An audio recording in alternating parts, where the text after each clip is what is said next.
Live from the Talking Joe Studios. It's Talking Joe.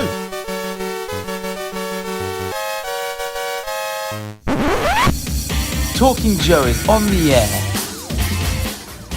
It is indeed me, Mark, from Talking Joe, and you are watching Talking Joe, the comic book podcast for G.I. Joe.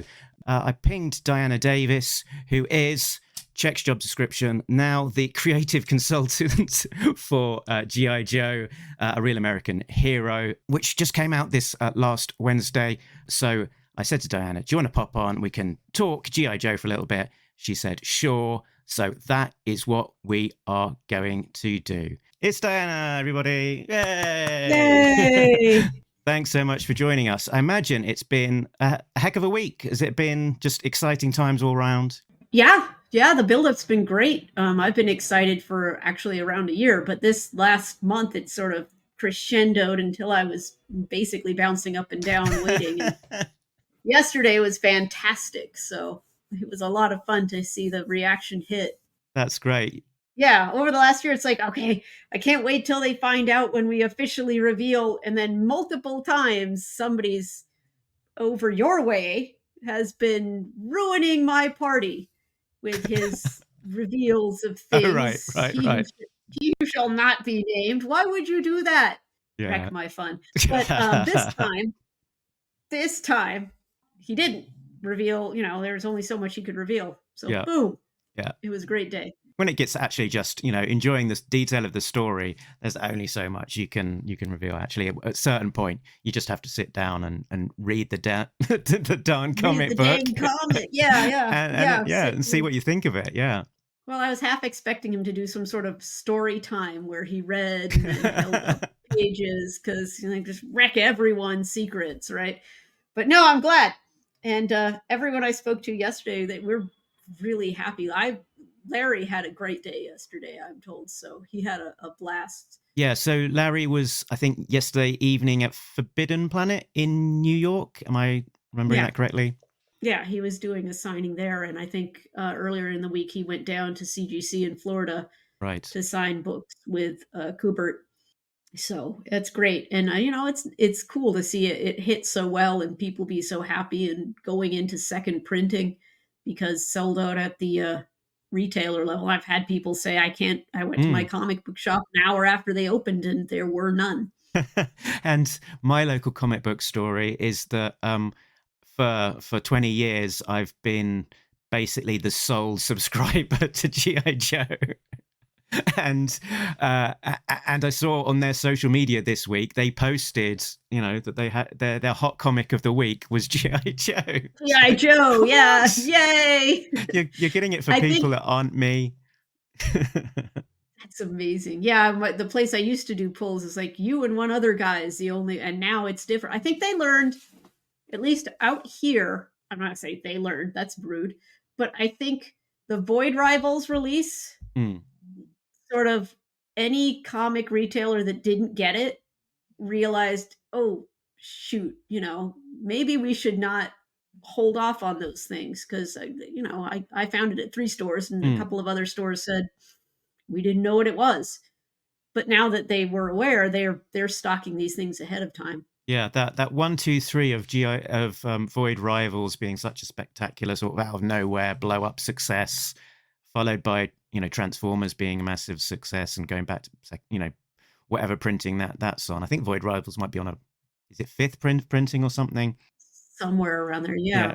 Transformers back to multiple printing, being super hot, and then G.I. Joe is part of that collective family, so it's sort of only helping it all and sort of adding to that collective excitement. So that's it's great. Have you got any idea of the sort of sales numbers that G.I. Joe has got? No. All I know is that the sellout was at the retailer, not retailer level, the distributor. The distributor level. So they're gone. I have no clue as to the sales in stores yet, and I don't think we'll really know until sometime next week when there's time to compile it. Yeah, I can only imagine that it will be many multiples of a standard, monthly that we've been, has been the routine for the previous era. So that's exciting. Yeah. It's gonna likely reach a much bigger audience to dig their teeth into it. I think so. Yeah, it's very satisfying. It's very satisfying to see that the book is people wanted it. People were running out to get it. People were, I know there's tons of variant covers, which completists are upset about some of them, and I get it. When you want one of everything, especially when the cover that's proving hard to find. At the same time, this is an industry where gathered editions tend to sell a little better, but a lot of people wait for them. Mm-hmm. So, you're going to make it's there to get a good sales for the book. But this one did, it didn't need the variants. But at the same time, I didn't mind seeing all these beautiful covers and all these artists excited to draw. Yeah, and it's exciting to see that. I'm not a variant collector, but it's exciting to see the art for it. And each time it drops, it's another news story. Then another reason to be talking about the latest issue of G.I. Joe, which again can only help for building up the excitement and making people realize that it's out there.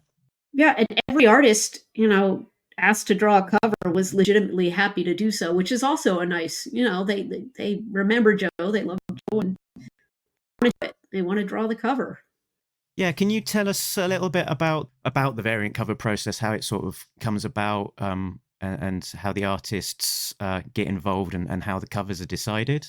I am not entirely clear on the process, but from my point of view, what I was experiencing was, Alex Anton, our amazing editor, had people he knew wanted to draw the book and would reach out and say, would you want to draw the book? And they usually, I don't think he heard no's. They'd get a sketch in that would come my way.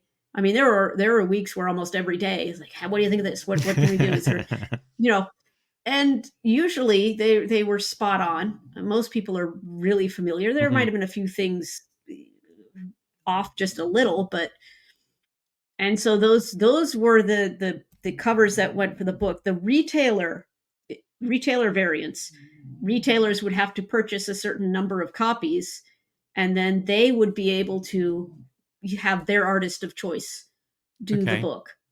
And so those are usually their choice. And, it's not just retailers. I would imagine, anyone able to purchase a certain number of books, like a convention person, someone running their own convention. I imagine that's how that works too.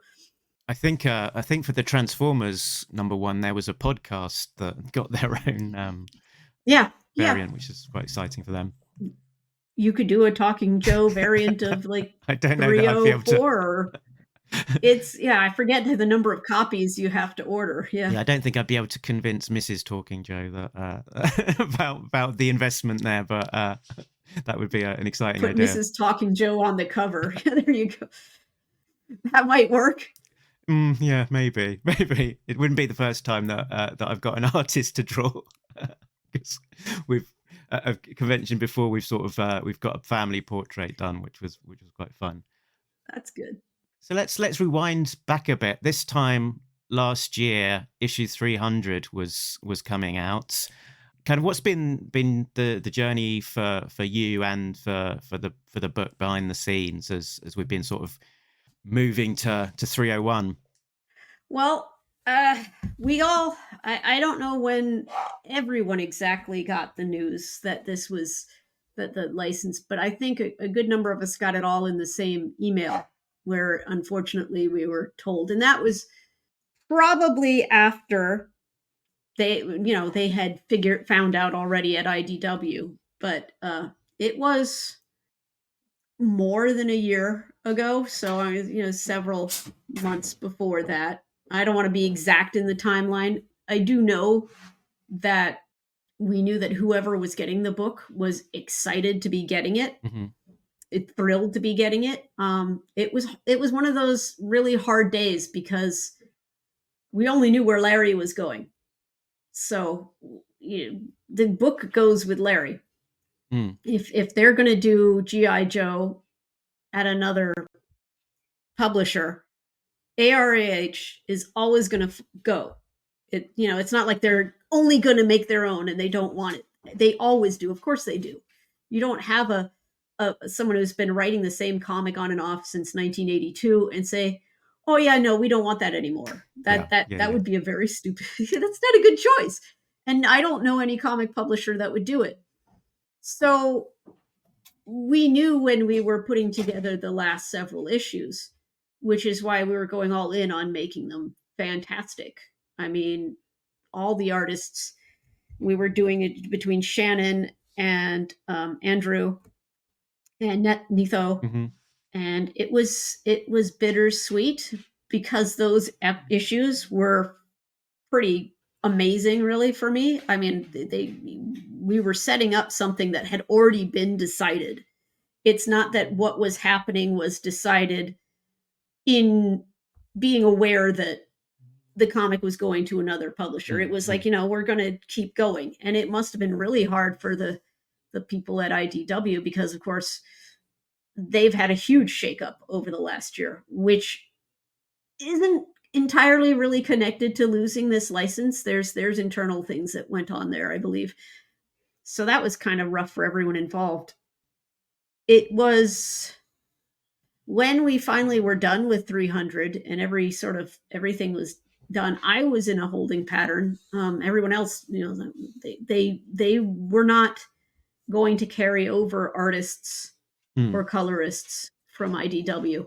Yeah, you were in a burning C-130 circling Cobra Island, not yeah. We were like, next. Okay, we don't know. And me personally, I was like, I don't know what's going on. I instantly reached out to people at Hasbro and said, I'm ready to go over. But then Larry called and told me that, he was going to basically say, I need her to come with me, which is nice.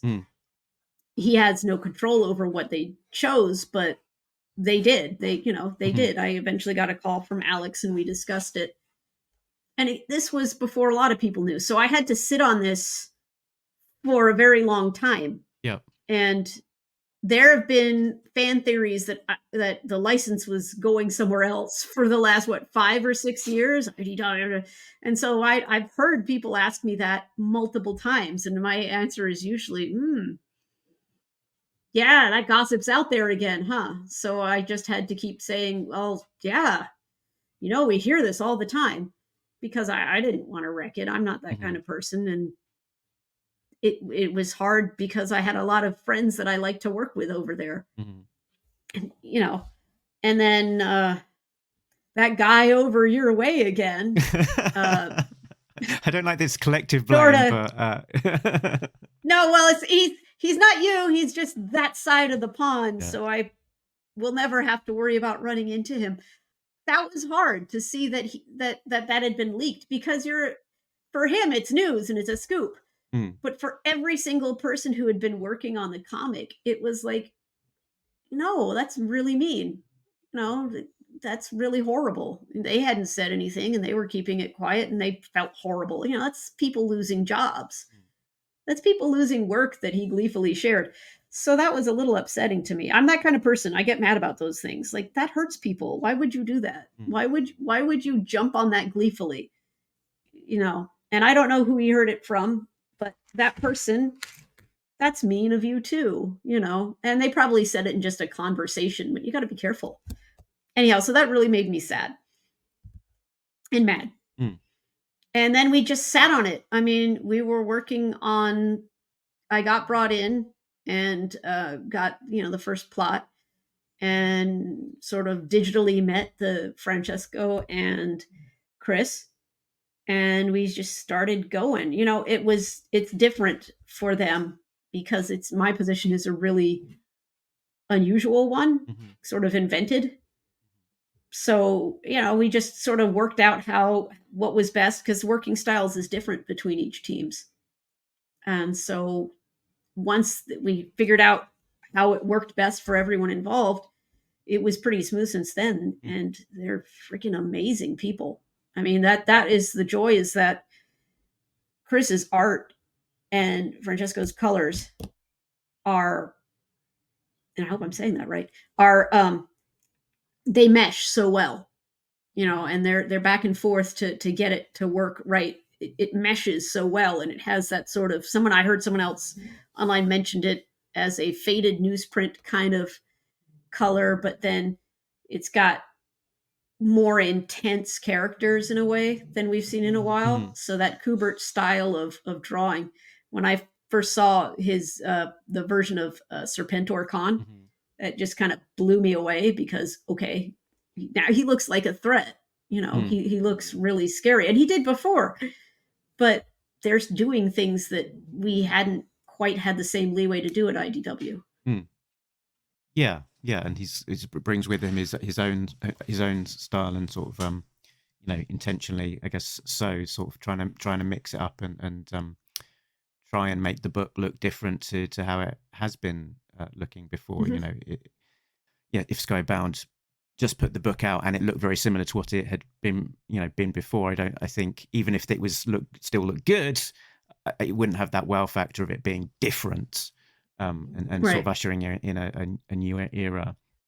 So, we're seeing 301 dropping now, but I'm imagining the team has been beavering away for many, many, many months in the background.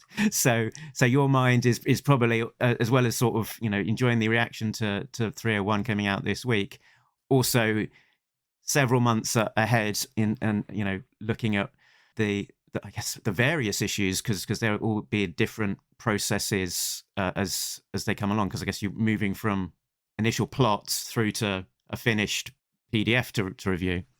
Yeah, Larry writes the Marvel way, which works really well with the art team because Chris likes Shannon, and he's like, Shannon put his stamp on the book, and there will never be anyone who drew, well, I can't say this, but Shannon drew more consecutive issues than anyone else ever has. Mm-hmm. So by the time he and Larry were in the 300s, it was seamless. And he's good with Larry's Marvel style because he gives him the power to interpret and get into that sequential storytelling, which he's good at. And Chris is the same way with a completely different style, so he's going to put his stamp on it. And so we get those plots, and I just, I go over that plot to make sure there's no dead men walking and, maybe a character wasn't there before, which hasn't been huge of a problem lately at all. And Chris just interprets it. And Larry has always said right from the beginning, here's my plot. But if you need to interpret something or draw it a different way than I've said that still makes sense, that's good. Because he wants the book to be collaborative. And coming from Marvel, where books were collaborative, the artist is part of the creative team. They're not just interpreting what Larry does. He wants them to get the story in their head and use the characters like a director and put him, he wants that. He wants it to be collaborative. So from that point, once the art is done and gets back to Larry, the scripting happens. And sometimes things go back and forth and have to be, changed a bit. And I mean, usually by the time they're drawing and inking, Larry will have a plot for a couple of issues ahead. So right now, 301 was finished a while back, and I know that we've got plots up to, I want to say, I don't know if I can say, but we're comfortably ahead of that.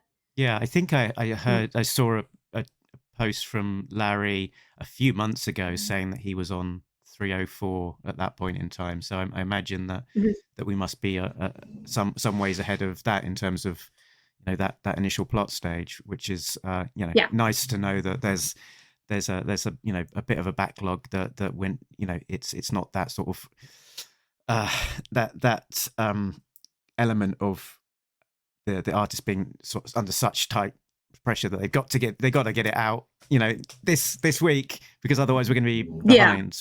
Yeah. Deadlines are deadlines, and there'll always be deadlines. And I've never been a place where the deadlines aren't like, oh God, we got to get it, because that's what they are. But they have been set in a way that we've got that wiggle room. And Larry's motoring forward with, he's excited about the story. It's a great story that he's working on right now. What's happening with everyone. And I do want to mention again that in these Skybound books, you'll see things that we not necessarily have had quite the freedom to do before. So it's grittier. Okay. Is a good way to say it. The characters are. It's hard to put it. It wasn't that it wasn't gritty. It had to be put in there in ways that you had to sort of read between the lines. And some of the things that we haven't been able to do before are there. I'm not going to say it's all like, arms a flying and snicking and everything, but it's good. It's definitely a Skybound take on the book. And I like that the freedom has opened up just a little. There are some things we're still not going to ever be able to do. And that's just going to have to be accepted. Yeah, is there anything specific or sort of more generally that you can talk about how the experience of working for the Skybound book is versus maybe the experience of working on the IDW book? It's pretty similar. It's all a digital process. We're all in different places. And so the plot comes through and we start getting on it, and I'll work on anything in the plot. My job now involves also I'm working on continuing to compile a database of characters as how they have appeared. So that way, any new artist, I can send them that box, which makes it a lot better because, again, you had someone like Shannon who knew Joe and had been working on it so long. Larry would say, and then a blah, blah, blah goes by in the background. And Shannon knew exactly what it was. He could draw it.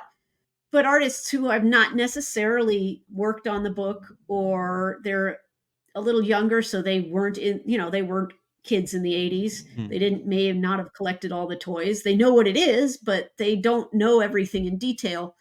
They're not going to be able to do that. So the big difference right now is that these artists are fantastic, but sometimes something very niche to G.I. Joe might be mentioned, and they don't, what is that? And so if they look it up online, for example, let's say someone mentions Mainframe. Okay, we all know what instantly anyone watching this who's a Joe fan, you and I, we all know what Mainframe is, right?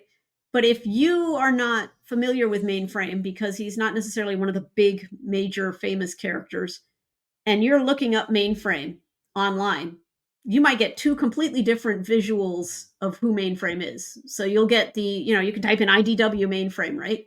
There's the ARAH Mainframe, but then there's the Mainframe from the other books, who is completely different, looks completely different. And so that's a problem. If you've got a deadline, you got to get the art done. So I want to compile what the characters look like in ARAH so that they have that to get to. Crimson Guard Immortal. Well, if you don't know that Crimson Guard Immortal is a totally different person than a Crimson Guardsman, it's hard to get. And this is nothing on Larry or on Hasbro, but if you name a character a Viper, and then you have Techno Vipers, and you have Televiper, Toxo Viper. That's the tease. All the Vipers. But if you're not familiar with G.I. Joe, you wouldn't realize that when Larry says Viper, it's not the original Viper. If it's a Toxo Viper, it's not a regular Viper with a vacuum cleaner or something.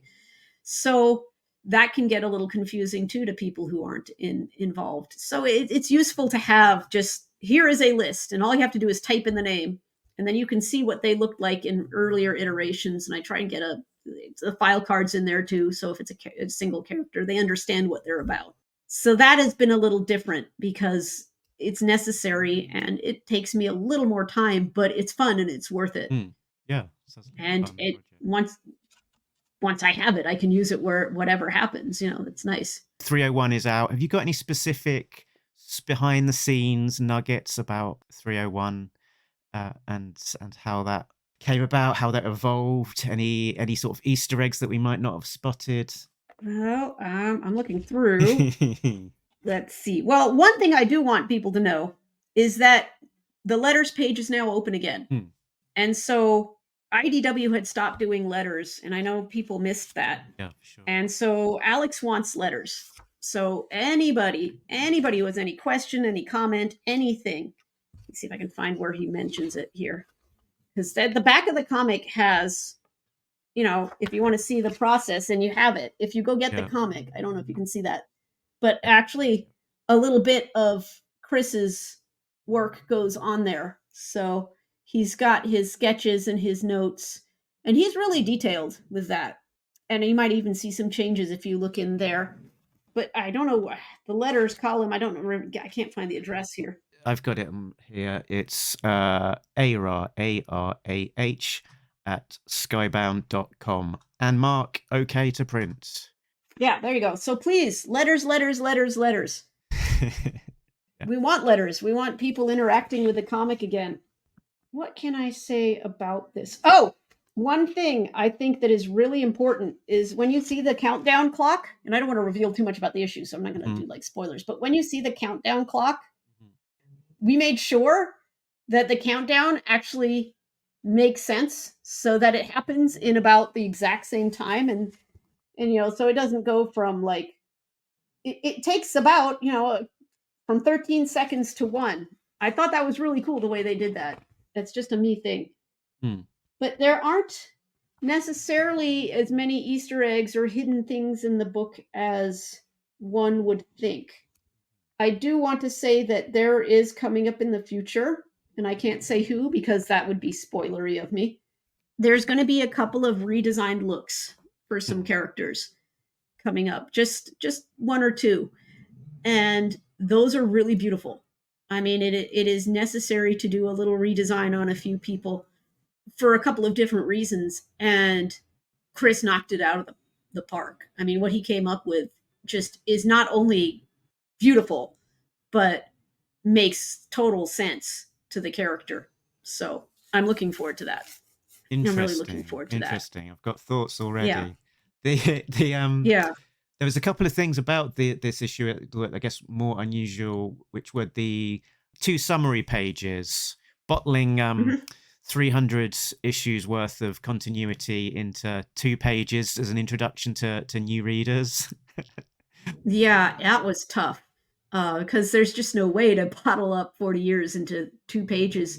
I think originally there might have been 4, but they wanted to fit in, the stuff in the back as well as the bios. And for a jumping on point, he did a good job. You can't get into all the intricacies. And also, honestly, it invites people to go pick up back issues and learn what had happened. If people have taken a lapse from the comic and they open 301 and they're shocked, well, go back and buy, from the last few issues. I've heard some people say, well, is this a good, I think it makes it a good jumping on.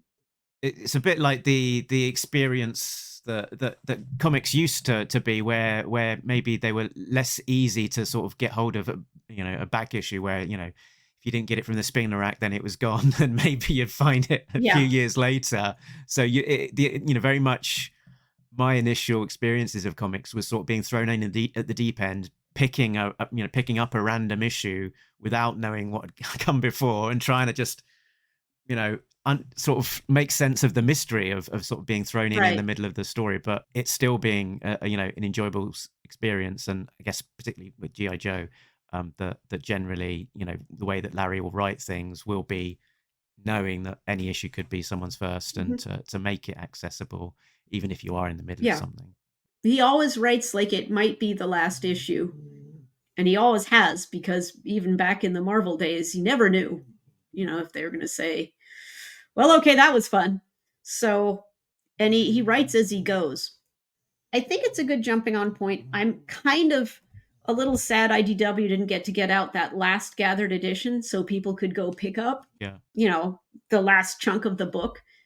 But hopefully that will somehow be rectified, and then people have easy access to it. It would be a little easier if digitally things were better. I know Comixology is not quite as good since Amazon picked it up, so it's a little more difficult to navigate. But you can kind of figure out what was going on beforehand with what 301 does in the plot itself. So I think it's a good jumping on point for lapsed or even new people. What happened in the past is going to be kind of necessary, but not really. I mean, you can just jump in on the cliffhanger and yay, they made it. And so moving forward, you can see the repercussions of that and what happens and the fallout from it. Literally, the fallout from it. Yeah, and the a bit of a spoilery, but not too spoilery if you have read issue 301. Preview of 302 has just dropped just immediately before this. We start doing this. So, you can now out there on the interweb see a couple of pages of very intense pages from 302. So it looks like it's going to be a good one. Oh yes, and so the bio pages at the back of the book. How did that come about? Was that a relatively late addition to the process? Both the intro and the bio pages were one of the last things done on the book. I actually wrote those. Oh wow! So, which was nice. And of course, now I'm reading it. I'm like, what the heck? Why didn't I catch that mistake? But it's okay. Other people would see it as. My husband's like, well, yeah, it makes sense. And it wasn't a continuity mistake. It's just like, why did I write that word instead of the right one? Okay. But yeah, Larry just said, hey, can you write these bios? And I said, well, yeah, okay. So yeah, can you write a brief bio of Duke for the G.I. Joe comic? Can I? Well, the hard part was getting them short enough so they could fit in those little squares, because each character is a really rich character. So I had to try and just get a good gloss so people got what they were about really quick. And I tried to put in quotes like the old file cards. Yeah. And I tried to slip in one that would make Chris happy, but I don't know if he's seen it yet. So. Oh yes, so we'll see. I know what you're talking about. Yeah. I saw that and thought, did Chris McLeod write this bio? No, actually, that particular character's bio, I think, made another person happy because it mentions twins. Yeah, Larry is. I saw that, and yeah, a certain person on a certain message board would be, I'm sure, delighted by an acknowledgement in print that Zarana is shown as being the twin of Xandar. So that's delightful for that person. I like doing that. Larry had already done that in a IDW issue, and I'm like, well, let's double down and just it identifies her. It also mentions Xandar, so we can bring him in later. And why not make someone happy? It can be canon. No one said they weren't. Mm-hmm. Yeah, it just. People have twins sometimes. That's one. They look alike. They dye their hair the same color. Either that or they were born with some really strange genetic abnormality of pink hairness. Pink hairness. That's the thing now. Pink hairness. Yeah. Yeah, pink hairness. I still don't. I mean, their brother changes color, so. Yeah, true. Yeah, they've all got that. Yeah. Never know. And I don't understand what obsession their parents had with the letter Z, but they had a Zaddy. And a zombie. The zombie, yeah. Before I forget, I did want to mention this, that there was an interview with Audible Interlude with editor Alex Antoni. Is that pronounced right? Antone or Antoni? You know what? I know he's Italian, so it might be Antoni, but you should probably just like Vincent, use your hands. Antone. Yeah. Yeah. Okay. Yeah, it could be Antone. I wish I have to ask him now to be clear. It's like Vincent. It's like Falcon, right? Is his last name Falcone or Falcone? I've never heard anyone say it, so I can't know. And now I feel bad about it. And so he said something very nice, and I had to write this down. He said, Diana is spectacular, a wealth of knowledge, and very helpful, particularly to an editor who is not yet an expert on G.I. Joe. But it was so that was lovely, and also that was lovely. Chris Mooneyham gave you some props, let's say, in an interview that he did as well about how helpful you've been in the process. So that's great. That was very nice. They've put up with me. Because again, it's not usual to have that. And I know they have someone they brought on for the Energon universe. I just don't know who it is. I would like to know, because it's probably someone you and I know. I mean, I would imagine they're more of a Transformers fan. So I think it's cool that pays off for people, not just me, but for other people. But I have to add to all that, I wouldn't be able to do any I wouldn't be able to do a lot or any of this really if there weren't already these huge, great databases that people had compiled Mm. that are out there. These things are difficult to find. These images are difficult to find if there isn't a huge beloved fan group making sure that it's documented somewhere. So anywhere from 3D Joe's, Yojo.com, those have been for a very long time go-tos for people long before I came on board. And then there are people like good old Quick Quicks Theater, which isn't around anymore, that compiles information about the cartoon, and people who document all the images, and the fact that thank God Hasbro's got the cartoons on YouTube too, so that we can go through those. And it's just fantastic. And Hasbro, they have sent me and a few others copies of everything they have that I can look through too. So it may take some time, but if I need something and I can't find it anywhere else, I can always skim back through issues if I know what the issues are. And without that, no one would be able to keep track of such a huge cast of characters and such a long-standing comic. It would be impossible. Is that like a digital archive of comics of that you're describing? Yeah, well, yeah. Or lots of pretty other much assets as well. Mostly it's comics for that. The other assets I go to online, or I pull out of books and try and scan pictures. Mostly it would be just online, because I have to provide. I can tell them what a character looks like, but it's far easier just to and so I do sometimes wonder about, to the extent that Hasbro might have access to decent sort of digital copies of some of those stories that kind of got a little bit lost to the wind, like the sort of the ephemera of like some of those exclusive website issues. Yeah, some things I think are gone, but you never know. I mean, they own it, so recently it's been a lot easier to get good digital copies because comics are now all released digitally, so they make sure that they're created in a high enough file that it looks great. But yeah, if they ever do republish issue 21, maybe you can give them a prod and say, what about that 5-page prologue by Hammer and Ron Wagner? Maybe that can finally see a reprint. The light of day. Yeah, that might be something that's there. There are some things that I have not, even in the Hasbro database and around, been able to find. And I have thankfully, a good number of resources that I've either compiled myself or that are online.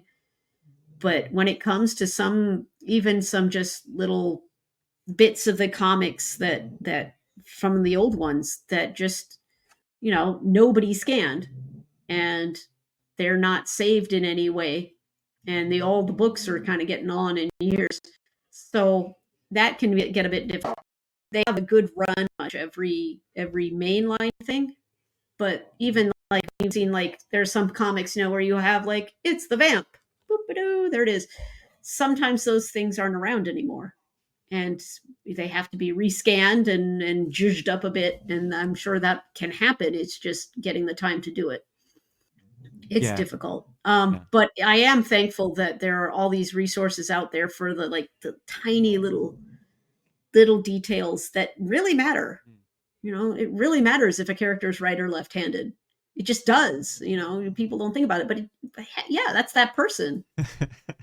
That's that person. There, you flip the cover, do what you can. It matters. Or eye color, for example, that's the thing, isn't it? How do you get that right? Yeah, well, and you don't go to the cartoons because sometimes their eye colors were different in the cartoons than the comic. And, the fact that they're based on real people, so you kind of want to get it right. Or even just things, and again, this has been something with Joe since the very beginning. You kind of got to be familiar with what the military is really like, even though it's a sci-fi book, really. It is based in reality, and it's a lot more realistic, but it's always been a sci-fi book. It's always had giant robots and things. Mm-hmm. But when Larry means a gun, he means a gun. And, you use that gun. I have a book he recommended to me just when I was doing horrible fan fiction, just so I understood what the guns looked like and how they worked and what they were called and everything. And it's useful. And you want to make sure that even if it's a sci-fi gun, you make it look like it could exist.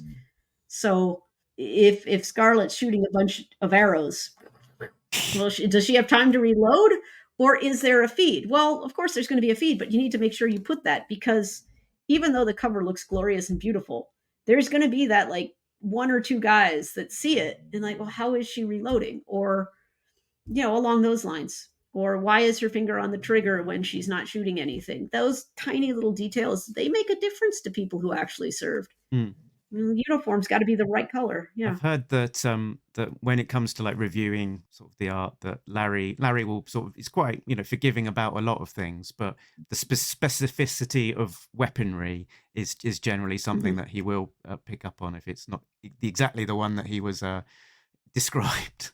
Yeah, and IDW made sure that they did, of course, because Tom Waltz, he was a Marine, right. So it was important to him as well. And Skybound has also jumped on board with that. They want it to look right.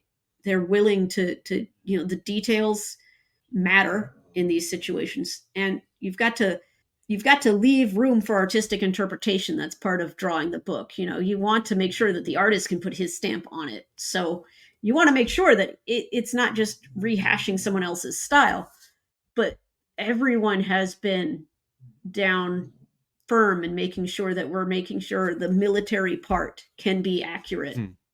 It has to, because there are people who are in the military who have read this book since they were kids, and that's one of the reasons they're in the military. So we'll come down to even things where there's a discrepancy between the toy and the military and the book. And so, for example, one thing I guess I could share is like drawing Duke's patch, his flag, right? The toy was always backwards. Realistically, the flag was backwards. It was just a mistake. It was one of those tiny little mistakes that fits in there. And it did come down to, well, do we draw it accurate to the toy, or do we draw it accurate to the military? And instantly, no, we draw it accurate to the military, and if anyone complains, so okay. So I like that. I like the fact that even though it's science fiction, even though we're having a lot of fun having a total new look to the book, I'm going to keep on making sure that those little accuracies happen. And if I catch a finger on a trigger, or Alex does, or something, Chris already knows not to do that, but it matters. It matters. And so if I miss things, and I will, and Alex will miss things, and Chris will miss things, because one thing I want everyone to remember, that all the people working on these comics are human beings, and nobody's perfect. And so if you catch a little thing, it's not the end of the comic. It just somehow got by. And what did Tom Waltz used to say? We'll fix it in the trades. Fix it in the trades. You know what? We'll fix that in the trades. So bear with us. If you can't explain it with a no prize, then that's on you, because there are no mistakes Right? in G.I. Joe. There are no mistakes. It's sci-fi. But a lot of people are looking for this, right? For the benefit of audio-only listeners, Diana is holding up the Carson Thorne 301 retailer variant, which at the time of recording has yet to have a home announced for where you can buy it from. Okie dokie. Now you're just teasing people. Well, let's do that. Okay, so I'm not teasing people. I know everyone's been... That's that. I'm backwards. So everyone's looking for the Carson Thorne cover, and I do want to remind you guys that I guess I can take it out of the plastic. There are foil variants to this. And so... Oh, that looks nice. Isn't that nice? Shiny. Everyone's pew-pewing. So it's a virgin foil variant, and that cover is glorious. And usually, when people ask me, I look on the back. And usually if it's a retailer incentive or a retailer variant, the retailer's name would be back on there. And I haven't seen it. And so you asked me and other people asked me. I'm trying to see. I emailed Alex to ask about it, and I did get a response. And he does say it's a retailer variant. Excuse me while I scan over the emails. I asked him what retailer, and he said Whatnot. Whatnot? Okay. I didn't think Whatnot was a real thrill. Do I disappear when I look at something else here? Or am I still on screen? You're still there. You're still there. Yeah. So Whatnot is like an online platform, and typically you will have it will be like specific vendors who have their platform as Whatnot. But yeah, there's definitely been Whatnot variants, and I know that there was one for Void Rivals, which was quite hard to find, and I think that was the Alex Rigel variant. So that's I think that's an interesting exclusive piece of news for us, that there are two there are two variants of that, Carson Thorne, and it will be Whatnot. That's excellent. So yeah, I'm looking at Whatnot right now, and I can't see it, but that is what I was told. I'm sure they'll be hitting online through other retailers to see, but that's just the answer I got, was Whatnot.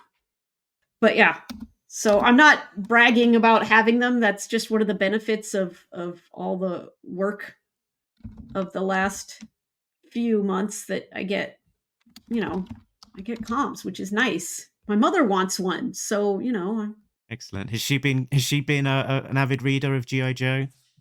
No. No. She was bearing with me while I looked for comics and bought comics when I was a little girl, and she definitely stepped over the vehicles and toys. But she wants this one. She's excited. My dad wanted the special anniversary edition book. He wanted that. So that's nice. That's really good. She can read this. She said, "Do I have to read all 300 issues before this?" And I said, no. Jump right in. Yeah, you do, Mum. I won't give it to you until... Yeah, here, read that first, and then you can have it. Right. But she's aware of it. My dad calls G.I. Joe, what does he call it? HK Fred, or something like that. HK Fred. That's such a dad joke. Yeah. I think they're... like a lot of parents, they're thrilled to see something I've been involved in since I was little. They just, my parents are thrilled to see all this come to a head where I'm actually being able to be involved in a bigger way. It's nice. Yeah. It's nice to do. It's good to, keeping me happy. And I think I gotta say, it's kind of a golden time right now for G.I. Joe in terms of product and licensed products and comics and everything. And I hope that doesn't go away. You've got people who really care about the book at Hasbro and just the line, and they're fantastic people and a lot of fun. And I'm hoping that, more people dive in. Yeah. It does feel like that, doesn't it? It does feel like sort of the various elements of it are sort of, giving us a bit of a golden time that we've not seen in a long time. That with the success of Classified being such a huge thing, that the toys are, so out there. We've got all of these other sort of side projects happening as well, like Carson's 3D Joe's Art of G.I. Joe book, or Super 7 and their mothership, or all of these just amazing things. Oh yeah, and Dan Klingensmith's book coming out, and just all the people doing their own like O-ring projects. It's great. I'm looking forward to Carson's book. I didn't realize, I saw the Comic Tropes interview with the guy writing Duke, and he's like, "Have you seen that book? Are you getting that book?" And he's in the comic, and he's a Joe fan, and he saw Carson's book coming, and that's it. He's all in on that. He wants it. Great as well. So it's kind of a nice cycle. Wonder if one might find its way onto Kirkman's desk, because he's a mega Joe fan, really into Joe and Transformers. Oh, he could turn it into a desk the size that it is. Yeah, and then you have the mothership, and then the book, and you have your G.I. Joe desk right there. But yeah, I want to, I got to say, Kirkman is a really huge G.I. Joe and Transformers fan. He was so eager to get this book, is what I've been told. And from just listening to the people who work closely with him, he is really thrilled to get both licenses and really wants to make them great books. I mean, he's dedicated to that. And that's he is super eager. super into it, and that's nice to know. Have you seen much involvement from Kirkman, or is it been very much, I've got my team, just go and do your things, and I'll be over here, 1,000 miles in the air? I have not even met him yet. I saw him at San Diego. He's a very busy guy. I mean, he's got all sorts of different things going on in all sorts of media. And, he involves himself, I believe, in every single one if possible. So he's got a lot going on. He's always sort of rushing around because he's always busy. I have not seen involvement directly through to me. I'm sure the meetings, with Alex and the all the editors for the other books, and probably a lot of the artists as well. It doesn't, I am the lowest head on the totem pole and the smallest cog in that wonderful team, which I don't mind whatsoever. So if I ever get to meet him, I will be thrilled to do so and thank him for continuing the book. But I'm sure his involvement does go into all the books. It's just like it doesn't go down to my level. I'm not, I'm sure he's in LA somewhere, and maybe I'll run into him in a convention. But that's happened before. I mean, I have to go to Joe conventions in Dallas to meet voice actors that live like down the street, because it's just that's the way it goes. Everyone's busy. From the interviews, it sounds like Larry's very much given a free rein to tell the story that he wants to tell, and I get the impression that probably it's the Skybound component is like the wrapping around that. So it's the art, it's the design, it's the paper, it's the coloring, it's the covers, more so than probably like story. Yeah, if ever there's a direction that he would want to go that he can't, I'm sure then, the editors or Hasbro would say, well, we can't really do that.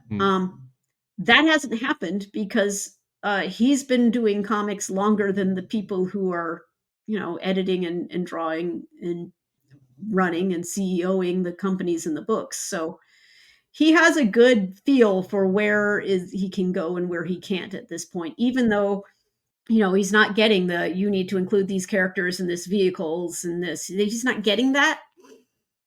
But there's very little that if he wanted to do it and he knew it was not going to fly, he'd figure out a way to do it that would.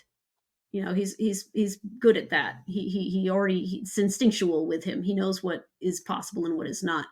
And like I said, we are given a little more leeway to be gritty in ARAH, and freaking the Cobra Commander book is basically a horror book. So I'm just, even with the previews you saw, I'm just like, wow, okay. That is something that back in even 10 years ago, we wouldn't be able to do.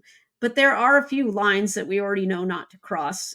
For example, you're just not going to get a Marine logo on any Marine anymore. That's just happening, and that's it. Certain characters can't wear certain things anymore. That really doesn't. I immediately that know what you're doesn't talking hamper about. the story. Yeah, that doesn't hamper the story whatsoever. I'm not a different person if I'm not wearing my, convention pin vest. One day I may not wear it to a convention, but it's fine. I'll still act the same, just probably, it's a little lighter since I'm not wearing it, so I can walk around a little more easily. And that's just a sign of the world. We can't do things that we used to anymore. And usually there's a good reason behind it. And why would you want to? Is it really that big of a deal to just say, okay, that's fine. That doesn't change the story. I'll let that one go. If the people writing the book are fine with it, then I don't really see why. And there are some things that I've argued. I know I go on at length, but there are some things, honestly, I have gone back and said, why?